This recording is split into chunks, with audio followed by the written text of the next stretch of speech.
Você diz amém para isso? Então, está ali no telão, o nosso tema-chave, eu não sei se você consegue ler, Lucas capítulo 18, verso 17, nós vamos ler todos juntos a palavra do Senhor Jesus, dizendo assim: em verdade vos digo, quem não receber o reino de Deus como uma criança, de maneira alguma entrará. Então vamos agora, toda a igreja, 1, 2, 3 já. Em verdade vos digo, quem não receber o reino de Deus como uma criança, de maneira alguma entrará nele. Eu sinto que você pode orar por quem está ao teu lado. Coloca a tua mão no ombro dele e fala: Senhor, fala o coração do meu irmão, renova ele, cumpre o que lhe apraz, o teu propósito, abençoa alguém.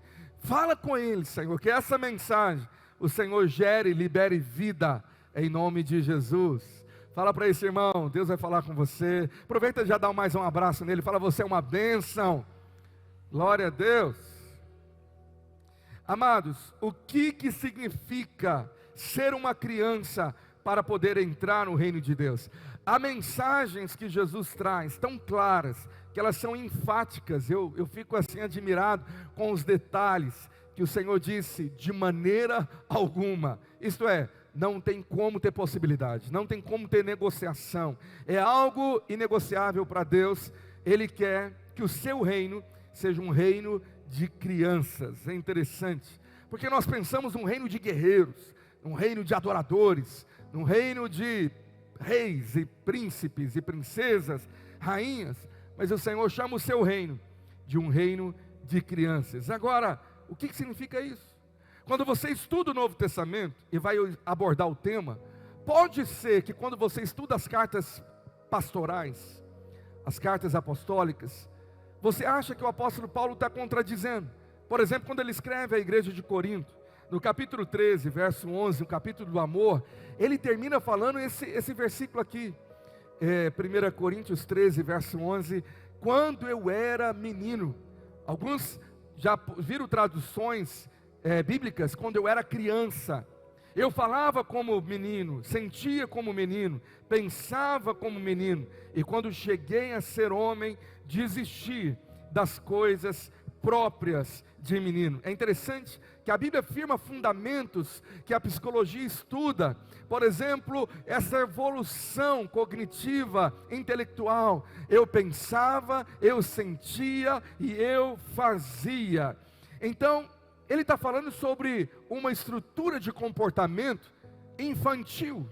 E aí nós falamos: mas peraí, Jesus não falou que tem que ser como criança? Agora Paulo está dizendo que eu deixei de ser criança. Bom, você precisa mergulhar na palavra de Deus. E o Senhor tem me falado que nessa reta final desse ano, o ano que vem, é tempo da igreja se aprofundar na palavra de Deus. Amém? Você concorda comigo? Fala assim: é tempo da igreja se firmar e se aprofundar na palavra de Deus. Então vai vir coisa maravilhosa para nós como família Vale, nesse sentido, com a palavra de Deus. Meu irmão, os sinais estão aí. Você fica vendo e lendo, sabe, os tratados de paz, uma aliança de paz, que a Bíblia menciona. Será que isso não te dá temor, quando os sinais bíblicos estão se cumprindo um a um, diante dos nossos olhos? Você tem que ir para a palavra. E aqui é justamente isso: não ser menino que não entenda a palavra, mas que esteja preparado para as coisas maiores de revelação que Deus irá derramar. Então a palavra menino aqui, no grego usado pelo apóstolo Paulo, é a palavra grega nephios. Nephios significa literalmente inexperiente ou imaturo. Então o sentido do texto aqui está falando sobre imaturidade espiritual, inexperiência na palavra. Agora, quando a gente volta lá para o texto de Lucas 18, que é o nosso texto base, no verso 17, a palavra menino lá, criança, no grego já é outra, que é a palavra paidion. Paidion significa criança pequena. Então não há contradição. A Bíblia ensina que devemos deixar a imaturidade espiritual, a meninice de comportamento e de intelecto infantil, de infantilidade espiritual para avançar para uma vida de maturidade espiritual, de ser adulto no sentido de revelação e de vida com Deus. Está claro isso? Quando Paulo fala em 1 Coríntios 3, verso 1, para a mesma igreja de Corinto, ele fala assim: eu não pude falar a vocês como a espirituais, mas como a carnais, como a crianças em Cristo. Aqui é a mesma palavra, inexperientes, infantis. Então, a ideia de Paulo para a igreja de Corinto é largar a imaturidade, infantilidade de pensamento e comportamento. Agora, Jesus está dizendo sobre outra coisa. Ele está nos comparando com as crianças literais, os meninos pequenos, um ser humano de pouca idade. Fica mais claro ainda em 1 Coríntios 14, verso 20, quando Paulo explica a ideia do que ele está ensinando à igreja. Ele diz assim: irmãos, não sejais meninos no juízo, na malícia, sim, sede crianças. Quanto ao juízo, sede homens amadurecidos. Então aqui ele esclareceu, não há contradição.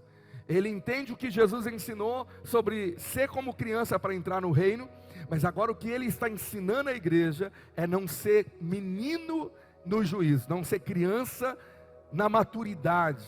Agora, quanto à questão de malícia, ser igual a uma criança, porque uma criança tem mais pureza, não tem essa malícia exacerbada na vida de um adulto. A criança é um barro mole que está sendo ainda moldado. O adulto já é um barro que já passou pelo fogo e endureceu. E ele diz: quanto ao juízo, sede homens amadurecidos. Então, eu não vou falar agora sobre a questão de maturidade espiritual. Está claro, a gente já estudou tanto sobre isso, que é uma decisão e uma vontade de Deus que nós temos que tomar todos os dias. Cada dia eu tenho que estar mais maduro em Deus. Você entende isso, amém? Então agora, entendido isso, vamos voltar para a linguagem de Jesus. Ele não está falando sobre infantilidade espiritual, não, ele está fazendo uma comparação com uma criança, o coração de uma criança, igual Paulo explicou aqui. Na malícia, seja como uma criança, seja pura, seja benigna. Então vamos tratar agora da linguagem de Jesus, de nós, seres adultos, maduros, voltarmos a ser como uma criança para entrar no reino do Senhor. Lucas 18, 17 é um contexto maravilhoso, porque os discípulos impediram as crianças de tocarem em Jesus, de ser abençoada por Ele. Olha o verso anterior, verso 16, esse contexto, a Bíblia fala que o Senhor então chamando para junto de si, ele ficou, de certa maneira, bravo com os discípulos e falou: não, deixai vir a mim os pequeninos, as criancinhas, e não as impeçais ou embaraçais, porque dos tais é o reino de Deus. Aí entra a revelação, quando ele está com as crianças ali no colo, abraçando, abençoando, aí vem o verso 17, ele fala: olha, deixa eu te falar uma verdade, em verdade te digo, que quem não receber o reino de Deus como uma criança, de maneira alguma entrará nele. Eu quero frisar aqui aspectos de criança que eu creio que estava no coração do Senhor quando Ele disse essa verdade para mim e para você. Primeira verdade sobre ser como uma criança. Você deve olhar para uma criança, como hoje elas estão lá sendo ministradas, independente da fase que ela está ou da idade, mas geralmente num contexto comum, normal, na maioria das vezes. A criança, ela é por si só, pela questão do seu momento, ela é completamente dependente dos pais, da família. Então a primeira característica que eu queria que você anotasse e orasse comigo, eu falo: Senhor, eu preciso ser mais dependente de Deus, como uma criança, que precisa do pai para tudo. Precisa do pai para proteger, para amparar, para alimentar, mas para que ela cresça. Então a ciência tem descoberto que uma criança saudável, ela é fruto de um ambiente saudável, de uma família saudável, de pais que de fato a protegeram, que a guardaram. É interessante, eu estava fazendo um estudo sobre os traumas no ser humano na vida infantil, e eu estava lendo então pesquisadores, estudiosos, dizendo que o grande problema dos traumas da infância que todos nós aqui passamos, eu e você, Pessoas podem ter sido abusadas, largadas, rejeitadas. Cada um tem uma história de algum tipo de trauma. Outros mais, outros menos. Mas estudiosos estavam dizendo que não é em si o problema ter o trauma, porque o trauma é quase impossível. Por mais que você guarde uma criança, você não tem como colocar ela numa bolha e estar com ela 24 horas. Você não sabe o que acontece no contexto de escola ou em qualquer outro lugar. Não tem como você ficar 24 horas, colocar uma câmera de segurança, uma redoma. Então pode acontecer algum trauma, alguma rejeição, um bullying, alguma coisa. Pode acontecer, mas a ciência estava estudando que o problema não é a criança passar pelo trauma, mas o problema está em como ela vivencia o trauma depois. Como os pais vão ajudá-la a resolver aquela situação. Então os traumas não resolvidos, que não foram amparados, que não foram protegidos, vão gerar consequências para a vida adulta. Quem está entendendo diz amém. Você está comigo aí? Então, uma maneira que nós entendemos é proteção sobre a criança. Agora veja bem, a criança por si só, ela tem essa dependência desde recém-nascido. Como um bebê, ela não conseguiria sobreviver se não depender da amamentação, da alimentação da mãe, do pai, da proteção. E na fase que ela vai evoluindo, quanto mais ela precisa dessa dependência familiar, eu acredito que a primeira coisa que o Senhor vê em nós, e Ele deseja, é uma dependência. Irmãos, eu me lembro quando eu cantei pela primeira vez aquela canção linda, Eu Quero Ser Como Uma Criança, de David Keelan. Você sabe o que eu estou dizendo, né? Quero ser como uma criança e te amar pelo aquilo que tu és. E uma parte daquela letra fala, quando eu me torno independente e deixo de crer em ti, de estar em ti. Eu lembro quando eu cantei a primeira vez, aquilo me deu um choque, dizendo, é verdade. À medida que eu estou evoluindo, será que eu estou me tornando mais independente de Deus ou mais dependente? O independente é aquele que acha tudo, ele pode tudo, ele só pede a bênção de Deus, vai atrás que eu estou indo, e de repente ele começa a viver tanta confusão, tanta limitação, porque perdeu aquela essência de depender do Senhor. Segunda característica, uma criança por si só, ela tem que ser ensinável. Ela não nasce sabendo tudo, e a característica, ela está ali para aprender, a fase que ela mais precisa aprender. E eu não estou dizendo só aprender as matérias básicas na escola, nos anos escolares, mas ela precisa aprender tudo. Vai ser tudo de aprendizado que ela vai ter dos pais, do contexto e do ambiente que ela está. Então nós precisamos sempre continuar tendo um coração ensinável, um coração quebrantado. Porque quando você para de aprender, você para de crescer. E quando você para de crescer, você para de evoluir. E se você para de crescer e evoluir, você começa a regredir. É terrível quando tem crente que acha que ele chegou na caminhada cristã, que a Bíblia fala que é uma carreira, ele chega num ponto que ele já acha que chegou no topo. Não, aqui tá bom, eu já alcancei tudo, eu sei tudo, eu não tenho que aprender mais nada, eu não vou crescer mais nada. E ele acha que ele vai permanecer ali estável. Vou ficar aqui. Não é verdade, quando você para de avançar, você começa a retroceder. Sem você perceber, se não há crescimento, há retrocesso. Grava isso que eu estou dizendo.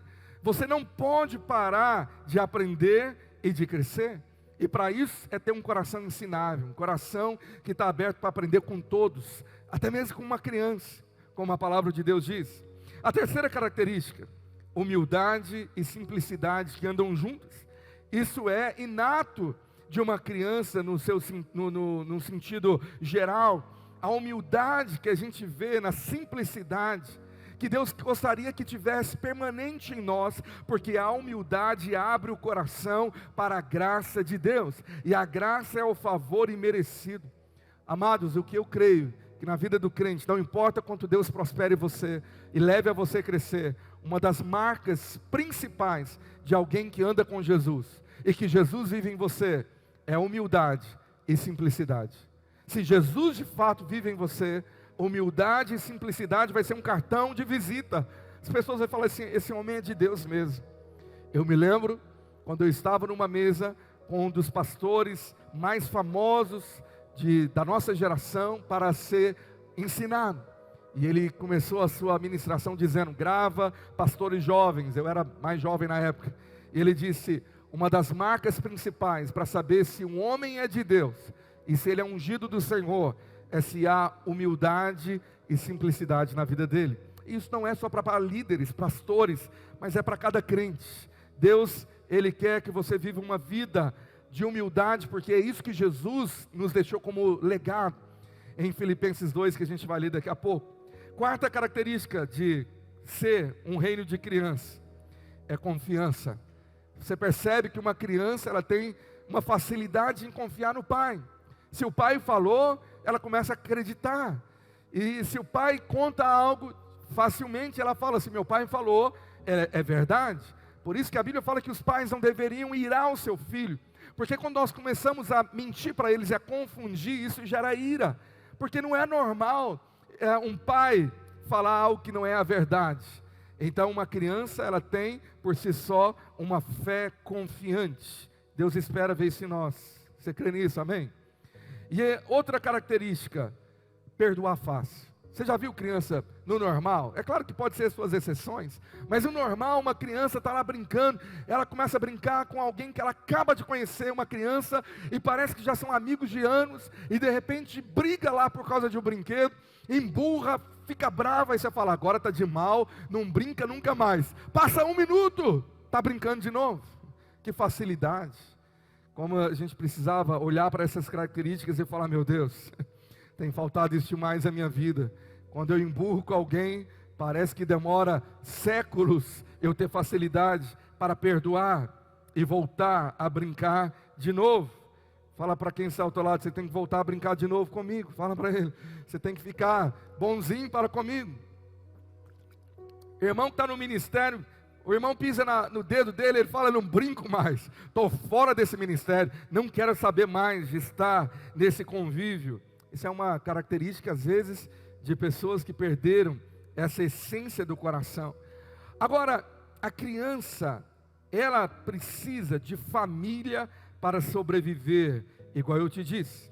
E tem crente que acha que quando ele vai ficando cada vez mais, entre aspas, maduro na sua fé, ele acha que pelo tempo que ele avançou e ele passou tantas circunstâncias, aquilo que ele precisava, quando ele acaba de se converter, que era do leite espiritual e de muita comunhão, ele amava tanto a igreja, a família, com o tempo, seus traumas, suas lutas e decepções, leva ele a achar que não precisa mais e que é possível viver uma vida só com Deus. Então agora o normal é não congregar, no sentido de estar junto em família, e se eu congrego, eu chego depois que o culto começa e saio antes que termina, porque eu quero evitar contato com pessoas, porque eu acredito que isso não é importante para mim. E quando ele não entende a importância, ele começa a perder os resultados que essa koinonia, segundo a Bíblia, a comunhão, iria gerar. Por exemplo, Salmo 133, apenas 3 versículos, que a Bíblia fala ali o que resulta da verdadeira comunhão. Diz lá, Salmo 133, o Senhor dizendo: ó, como é bom e agradável viverem os unidos os irmãos. Agora o porquê? O salmista explica, o verso 2, ele diz que tem um óleo precioso, que é sobre a cabeça, o qual desce para a barba de Arão, e desce para a gola de suas vestes. A figura de Arão é a figura do sacerdote. Arão era o líder, o sumo sacerdote da nação. Então ele está dizendo que há uma unção que o Senhor libera na liderança, e que quando tem comunhão, quando vive como família, essa unção sacerdotal araônica, ela vai sobre todo o corpo, sobre toda a igreja, sobre aquele que acabou de chegar na gola de suas vestes. Outra coisa que a Bíblia fala que acontece, verso 3, diz que é como orvalho do Hermon, que desce sobre os montes de Sião, e ali ordena o Senhor a sua bênção e a vida para sempre. Diga comigo: o Senhor ordena. Vamos falar bem mais forte: o Senhor ordena. Então Deus dá uma ordem para uma bênção ser derramada, e a vida para sempre na comunhão. Então eu creio que tem tipo de bênção e tipo de vida sadia, que Deus só libera em contextos assim, ó. Só libera nesse momento que você está se apresentando como igreja e família diante do trono. E a gente dá as mãos e a gente celebra junto, a gente abraça, nós falamos do amor que temos em Cristo um pelos outros. Por quê? Porque isso é uma necessidade, isso não é um capricho, é uma necessidade da minha vida espiritual. Assim como uma criança necessita, é uma necessidade para a sua vida psíquica ter saúde, ser saudável, ela tem que estar num contexto social familiar e de amigos que vai gerar para ela uma segurança de comunhão. Porque se ela viver sem isso isolada, ela vai ter consequências terríveis para a sua vida futura. Então, vida cristã sadia é vivida em uma família sadia. No curso de membresia que nós vamos ter daqui a algumas semanas, eu sempre ensino que a igreja Vale nunca foi e nunca será uma igreja perfeita, porque isso será só na glória. O nosso alvo não é essa utopia da perfeição, mas o nosso alvo é a certeza de uma família sadia. Podemos ter conflitos, problemas, mas nós queremos ser sadios para resolver, superar e avançar. Quem está me entendendo?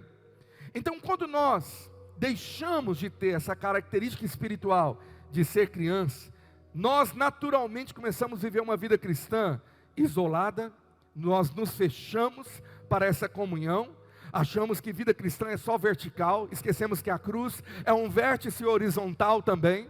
Eu preciso estar com uma mão pegada na mão de Deus no céu, mas a outra mão ao lado, na vida da minha família espiritual. Quem entende essa visão aí, amém? Então, quando nós deixamos de ser criança, a característica é isolamento, nós nos fechamos, nós começamos a achar que não é tão importante comunhão, então eu não preciso de ninguém, eu já sei de tudo, eu e a minha casa, eu, minha esposa, meu filho, meu cão, e está bom demais. Então, eu não vejo a importância que é um grupo pequeno de uma estrutura social, espiritual, dentro de uma casa de alguém, que nós chamamos de grupo vida. Nós achamos que aquilo ali é desnecessário. Você fala, eu acho que já ouvi a mensagem domingo, para que eu preciso estar lá? Sabemos tudo. Outra verdade é, eu dou conta de tudo sozinho, que eu não preciso de ajuda de ninguém. Resultado, morte. Isso é a maior trama do diabo, a primeira grande mentira do inferno. Você não precisa de igreja, assinado o diabo, viva a sua vida só com Deus, só ora. E aí você esquece que na Bíblia tem bênção e resposta que Deus só libera na comunhão. Tem resposta de oração que Deus dá lá no quarto secreto, só você e Deus. Mas tem outro tipo que ele fala, não vou te responder, a não ser que você peça alguém que ore por você, a não ser que um ore pelo outro, eu não vou te curar, porque a Bíblia diz que quando nós confessamos uns aos outros as nossas falhas, pecados, aí ele libera a cura, está lá em Tiago capítulo 5, verso 16. Então, eu sei que um dos dilemas que tem emperrado o crescimento espiritual da igreja, no contexto geral, coletivo e individual, pessoas que pararam de avançar, ela bloqueou, ela está num platô que ela não avança mais, é porque essa doença de não ser como uma criança entrou no coração daquela pessoa. E hoje nós temos um drama chegando no Brasil, que já tinha chegado na Europa anos atrás, chegou nos Estados Unidos décadas atrás, e agora chega no Brasil. A tendência de cristãos que acham que não precisa mais disso aqui, de comunhão. Eu não preciso estar no domingo da igreja, eu posso assistir online, eu posso fazer qualquer outra coisa, eu vou para o rancho, eu vou para o clube, porque eu não vejo mais uma necessidade de eu estar congregando. Além de ser pecado, porque Hebreus, a Bíblia fala, não deixais de congregar como é o costume de alguns. Desde a época do autor de Hebreus já tinha essa doença entrando, e ela se alastrou. O problema é que quando uma geração vive esse drama da falta de família, ela está gerando uma duplicação de problema para a geração futura. Você não tem ideia da geração do meu neto, do ano que vem. Você não tem ideia da geração dos filhos do meu neto, ou da sua descendência, com a respeito à vida da igreja e a volta de Jesus. Nós estamos numa batalha.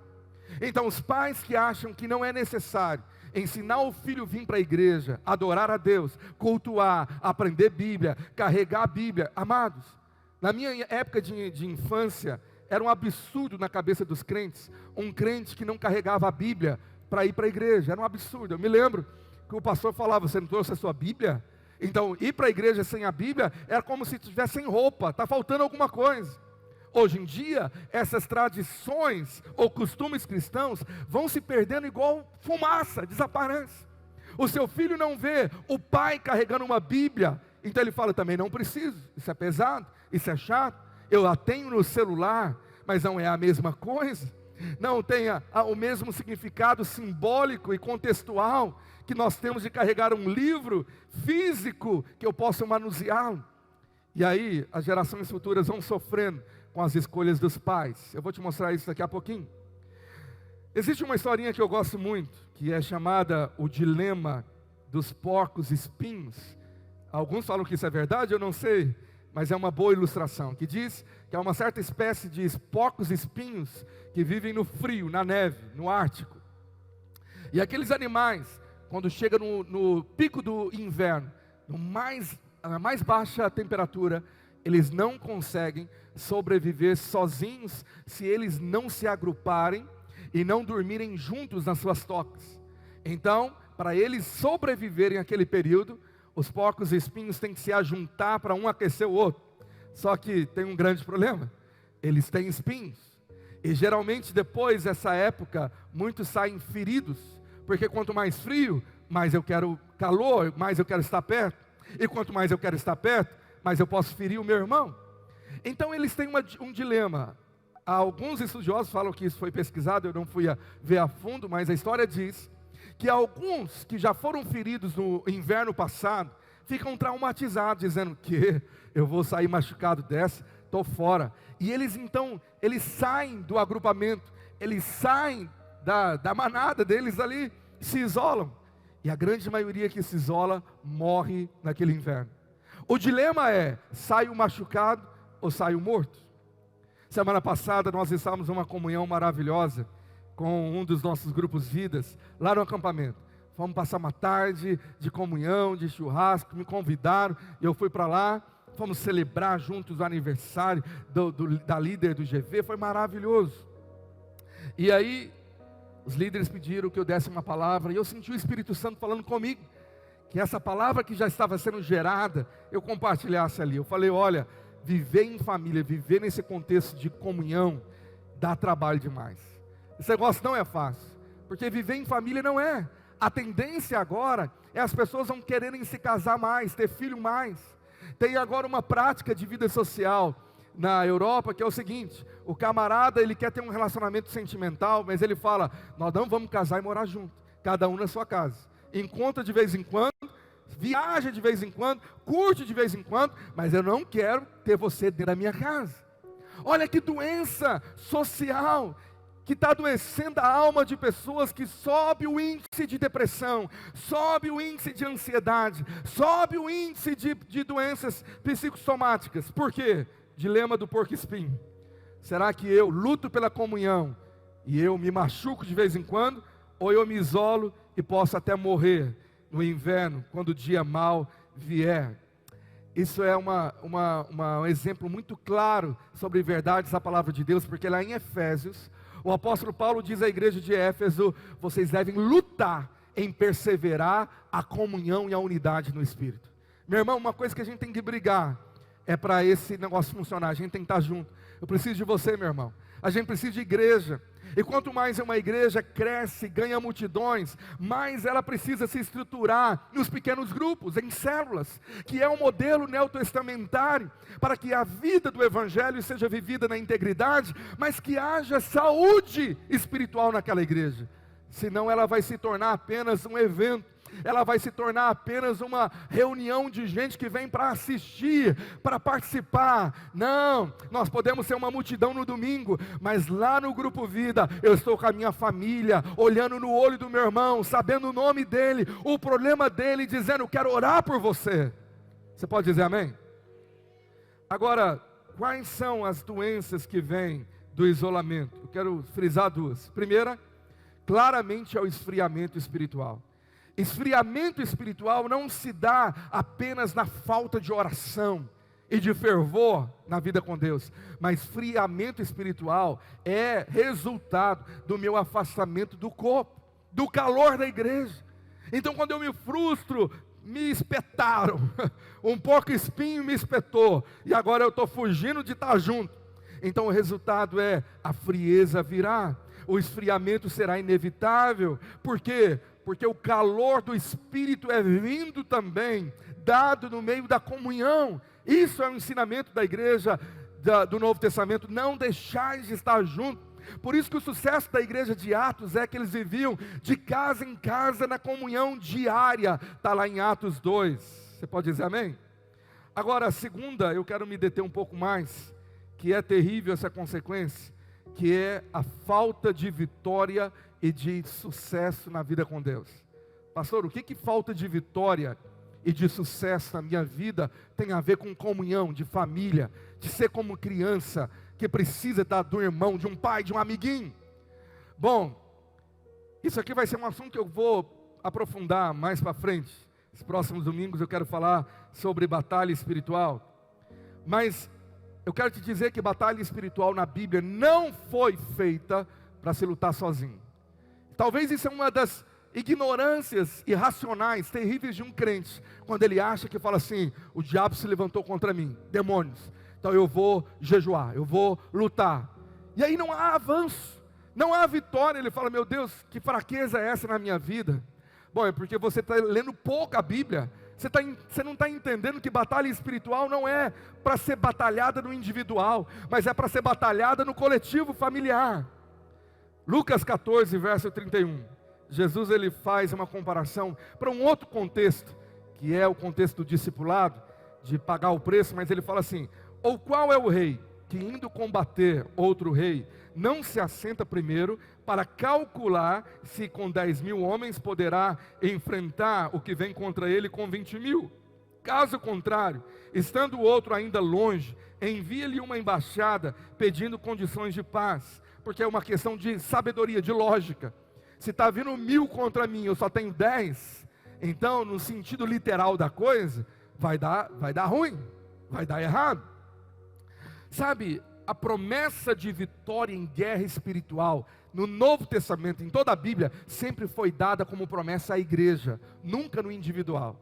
Então, se eu estou indo para a guerra, a primeira pergunta é: quem está indo comigo? Pastor, estou enfrentando uma batalha espiritual, uma guerra, e eu quero saber quem está comigo nesse negócio. Será que eu estou sozinho? Essa semana, um irmão me mandou uma mensagem pedindo ajuda, dizendo: pastor, eu estou pedindo ajuda porque eu estou passando uma batalha, e eu preciso de alguém. E eu falei: você mandou a mensagem para a pessoa certa, porque eu estou aqui para isso. Não somente eu, mas o irmão que está do seu lado, foi colocado do seu lado como igreja, justamente para isso, para ser saúde na sua vida. Posso ouvir um amém? Mateus 16, verso 18, Jesus diz assim: também eu te digo que tu és Pedro, e sobre essa pedra edificarei a minha igreja, e as portas do inferno não prevalecerão contra. Você está muito quietinho, muito caladinho. Eu queria que você falasse isso bem forte, bem alto. Vamos lá, 1, 2, 3, já. Também eu te digo que tu és Pedro, e sobre essa pedra.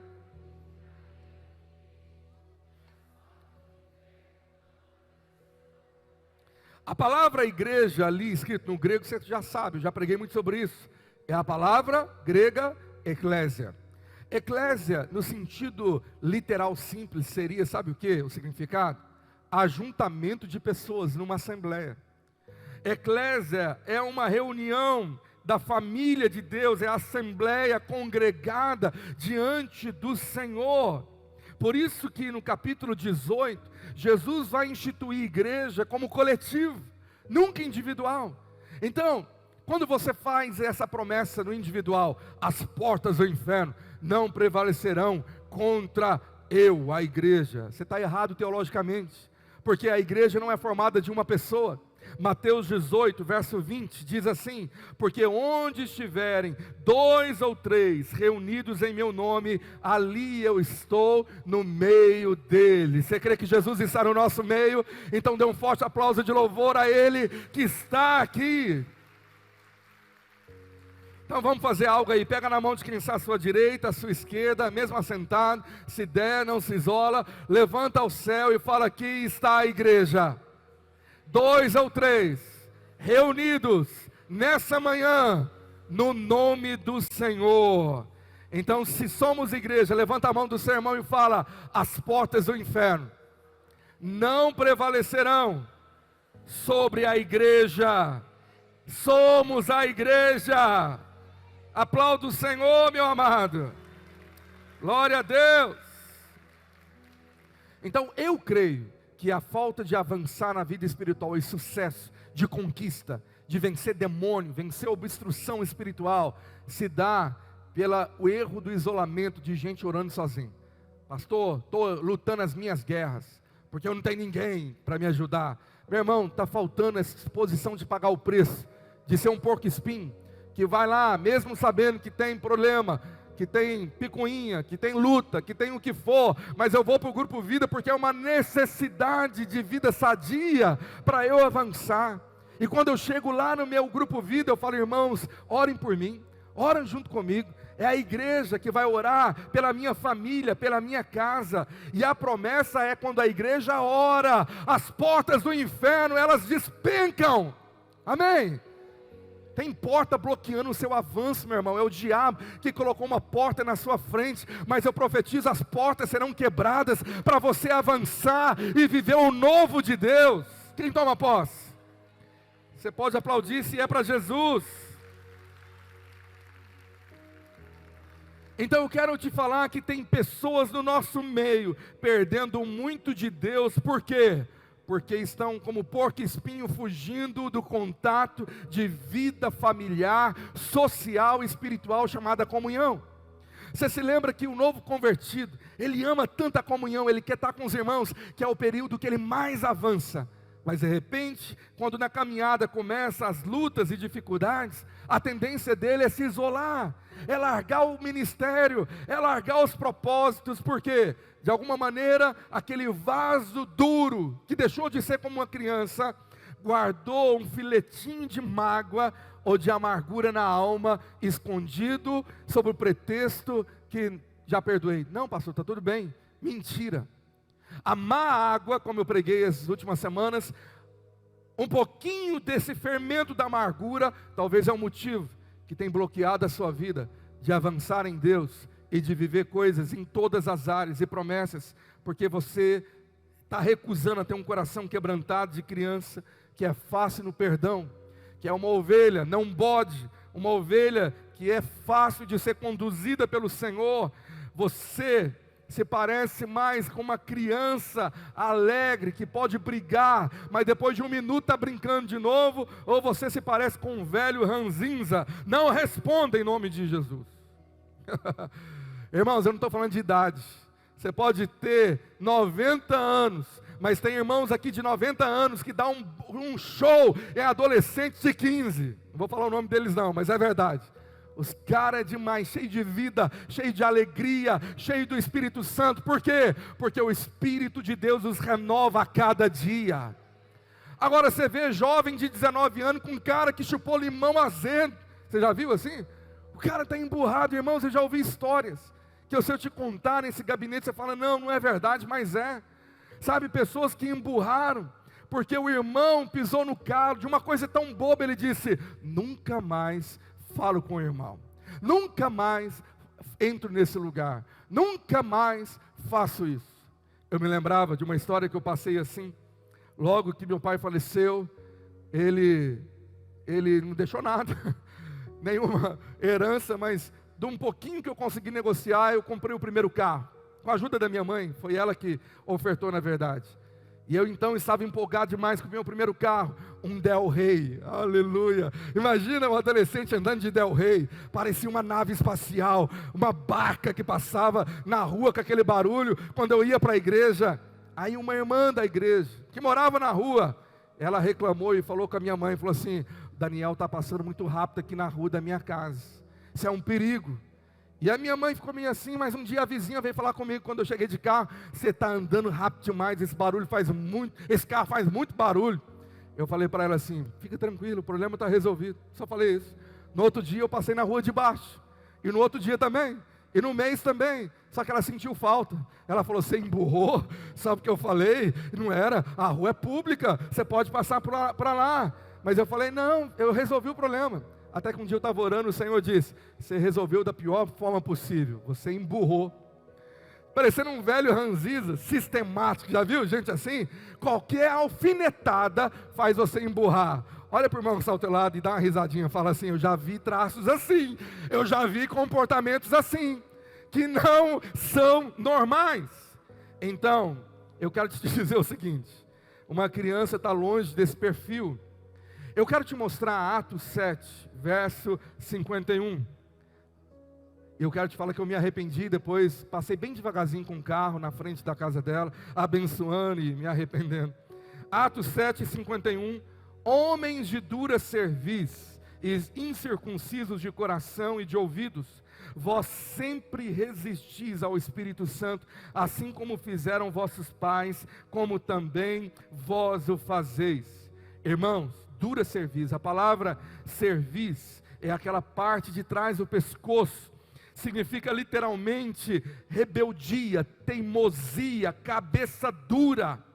E tem gente que vai perdendo esse perfil de ser simples, quebrantado como uma criança, para se tornar um velho rabugento, sistemático, implicante, enjoado, vai expulsando da sua casa, em nome de Jesus, sai, eu não aceito, gente inflexível, intransigente, se não for do meu jeito, não faço. Você já viu gente assim?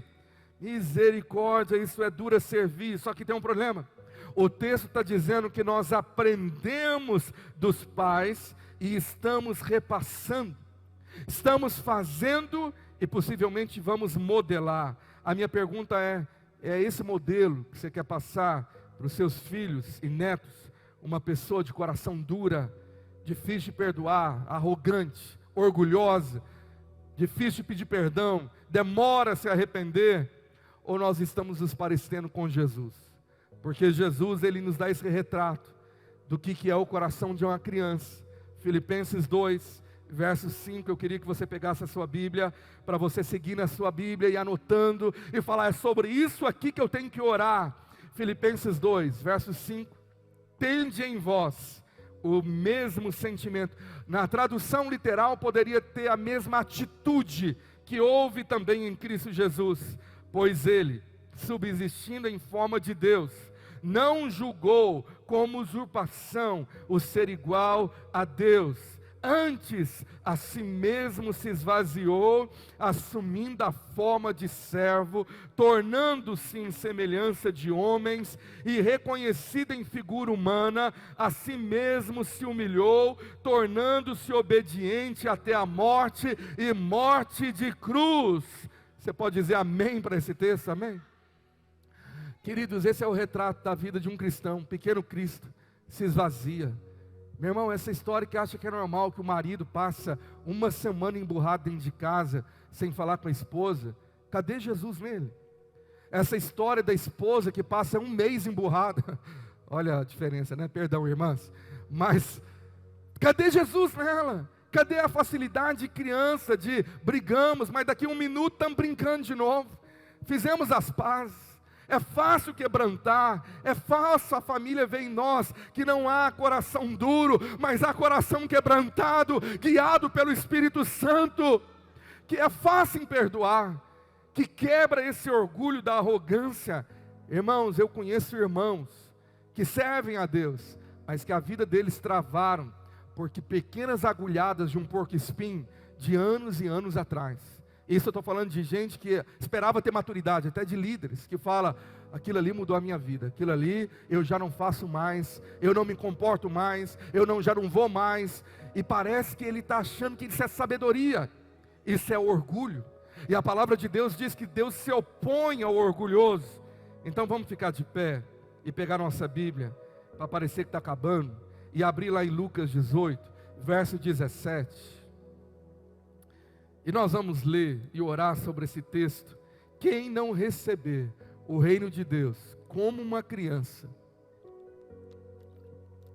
de maneira alguma entrará nele. Então vamos ler todos juntos? Quem não receber o reino de Deus como uma criança, de maneira alguma entrará nele. Mais uma vez, mais forte. Quem não receber o reino de Deus como uma criança, de maneira alguma entrará nele. Nós vamos